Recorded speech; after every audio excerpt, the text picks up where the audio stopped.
Hello সবাইকে, প্রীতিস কুকবুকে সবাইকে স্বাগতম। আমি বাবার বাড়ি আসার আগে বর আর মেয়ের সাথে গিয়েছিলাম মাদারীপুর লেক পার্কে, মানে আমার শ্বশুর বাড়ি ওইখানে। তো ওই লেক পার্কে আমরা ঘুরতে গিয়েছিলাম। তো ওখানে গিয়ে আমরা এই পিৎজাটা অর্ডার করেছিলাম। মেবি দোকানটার নাম ছিল কিচেন উড ফায়ার। ওনাদের এই পিৎজাটা বেশ ভালো।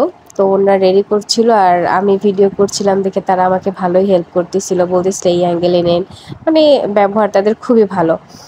যাই হোক, আমার ফোনে এত এত ভিডিও হইছে যে আসলে এই ভিডিও আমি কতদিন ধরে রেখে দিছি, আপলোড দেওয়ার সুযোগ পাইনি, মানে এডিট করিনি। যাই হোক, এর কারণে আপলোড দেওয়ার সুযোগ পাই নাই। তো এখন আমি এই ভিডিওগুলো আর কি এডিট করে আপলোড না দিলে অন্যান্য ভিডিও করতে পারতেছি না। তো এরকম আসলে অনেক ভিডিও আমার ফোনে পড়ে আছে, সুযোগের অভাবে, মানে সময়ের অভাবে পারতেছি না। এই যে তারা এখন এই যে চুলার ওভেন যেটাকে বলে সেখানে দিয়ে দিল। এই যে আমার ছোট্ট মেয়েটা, সে ওয়েট করতেছে পিৎজা খাওয়ার জন্য।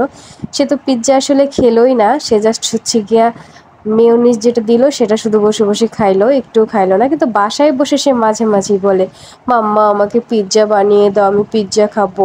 কিন্তু সে আসলে কিন্তু খায় না। এই যে আমাদের পিৎজাটা হয়ে গেছে, তারা সুন্দর করে কেটে দিচ্ছে। কেটে দিয়ে তারপরে অরিগ্যানোর মতন কিছু একটা ছিটিয়ে দিল।